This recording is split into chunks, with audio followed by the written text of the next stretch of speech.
नमस्कार, UPPCS current update में एक बार आपका फिर से स्वागत है। मैं हूं शिवांगी और आज सिर्फ उत्तर प्रदेश के नज़रिए से ही नहीं बल्कि भारत के नज़रिए से भी एक काफ़ी बड़ी खबर है। खबर ये है कि उत्तर प्रदेश में बनने जा रहा है रोबोटिक्स हब।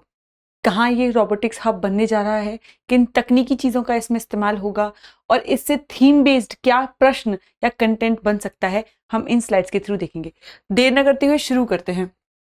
तो उत्तर प्रदेश बनाएगा भारत का सबसे बड़ा रोबोटिक्स हब। भारत का सबसे बड़ा रोबोटिक्स हब बनने वाला है और कहाँ बनने वाला है? वो बनने वाला है नोएडा में। इस हब को क्या नाम दिया गया है? प्रगति, यानी park for robotics artificial intelligence GPU clusters and advance technical innovation की स्थापना होने वाली है। कहाँ? नोएडा में। इस जगह को बनाने में लगभग 75 एकड़ का इस्तेमाल किया जा रहा है। ये भारत का पहला, ये आपके लिए काफी इंपॉर्टेंट चीज हो सकती है, integrated robotics and advance manufacturing cluster होने वाला है। अनुमानित रोजगार देखा जाए तो लगभग 1 लाख लोगों को यहाँ पे रोजगार देने की बात की जा रही है और अनुमानित है कि अगले 5 वर्षों में 2000 करोड़ हम यहाँ से बना सकते हैं, जो कि हमारा जीएवी में एडमिशन होगा। यू हब जो ऑलरेडी उत्तर प्रदेश में है वो एग्जिस्ट करते हैं कहाँ? नोएडा और लखनऊ में। उद्देश्य क्या है? उत्तर प्रदेश को एआई, रोबोटिक्स, क्वांटम कंप्यूटिंग या फिजिकल एआई से ज्यादा हमको राष्ट्रीय का केंद्र बनाना है और जितना हो सके उसमें हमको सफलता हासिल करनी है। बात करते हैं रोबोटिक्स एवं एडवांस मैन्युफैक्चरिंग की। क्या होते हैं ये? रोबोट के डिजाइन, निर्माण, प्रोग्रामिंग एवं संचालन से संबंधित जो विज्ञान होता है, जो इन चीजों को बनाता है, उसको रोबोटिक्स हब कहते हैं। वो किस तरीके से काम करते हैं, क्या उसके कंपोनेंट्स होते हैं? उसमें सेंसर्स होते हैं, कंट्रोलर्स होते हैं, एक्ट्यूएटर्स होते हैं, एआई सॉफ्टवेयर होता है। इन सबको मिला के बनता है एक रोबोटिक्स हब, जहां बनते हैं रोबोट्स। जो रोबोट्स होते हैं इंडस्ट्री 4.0 का ये प्रमुख क्या है? आधार है। यानी इंडस्ट्री 4.0 जो एक इनिशिएटिव है उसका बेसिक है। क्या बेसिक है? रोबोट्स।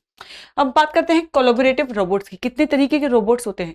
तो एक होते हैं कोलैबोरेटिव रोबोट्स जो मानव के साथ मिलकर काम करते हैं और दूसरे होते हैं ऑटोनोमस रोबोट्स जो स्वयं निर्णय लेने में सक्षम होते हैं और अकेले भी काम कर सकते हैं, मतलब वो एआई से लेवरेज्ड होते हैं। बात करते हैं अब एआई की, आर्टिफिशियल इंटेलिजेंस एवं फिजिकल एआई की। क्या है दोनों में, क्या है दोनों में अंतर?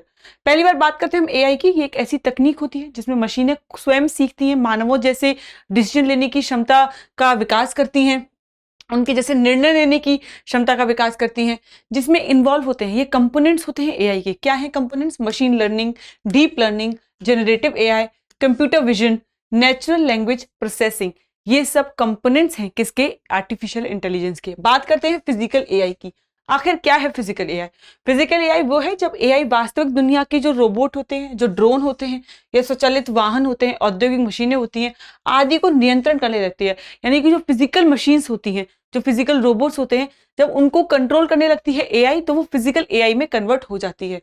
मोशन कैप्चर लैब कौन सी होती है? मोशन कैप्चर लैब वो होती है जहां मानव या वस्तु की वास्तविक गति यानी उनके मूवमेंट को रिकॉर्ड कर एआई के मॉडल को प्रशिक्षित किया जाता है कि कोई चीज, कोई मशीन कैसे मूव करती है, उस चीज को कैसे पढ़ा जाए, उसके आगे उस चीज से और किस तरीके से हमें इनोवेशन करने में हेल्प मिलेगी।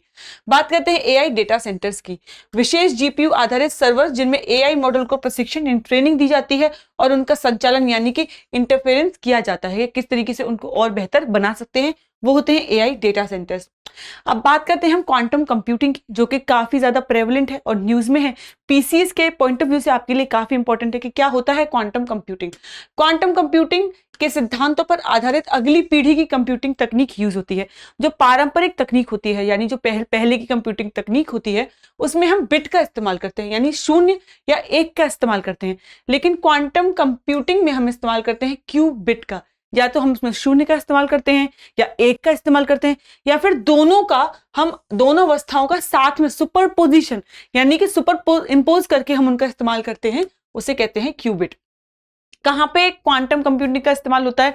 काफी साइंटिफिक चीजों में, काफी साइंटिफिक तरीकों में क्वांटम कंप्यूटिंग का इस्तेमाल होता है, जैसे है cryptography, drug discovery, financial modelling, climate simulation and AI optimisation. अब बात करते हैं इंडिया के सेमीकंडक्टर मिशन की, जो है ISM 2022। ये किस मिनिस्ट्री के अंदर आता है? ये आता है ministry of electronics and information technology के अंतर्गत। क्या आता है? Indian semiconductor mission. कब स्टार्ट हुआ था ये? 2002 में।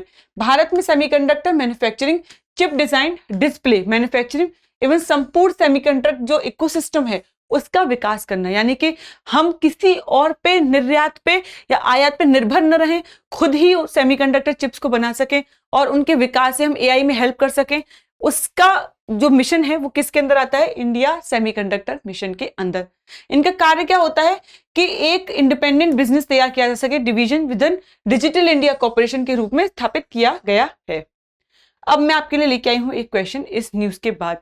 मैंने आपको इस न्यूज में बताया कि क्या है न्यूज, क्या उससे बेसिक थीम्स हैं जिन पर सवाल बन सकते हैं, उनके फैक्ट्स क्या हैं। अब हम ये प्रश्न करते हैं, काफी आसान है, इसका जवाब कमेंट बॉक्स में दे सकते हैं। भारत सरकार द्वारा सेमिकॉन इंडियन प्रोग्राम किस उद्देश्य से शुरू किया गया है? हमने अभी पिछली स्लाइड में ही पढ़ा कि भारत सरकार द्वारा सेमिकॉन इंडिया प्रोग्राम किस उद्देश्य से शुरू किया गया है?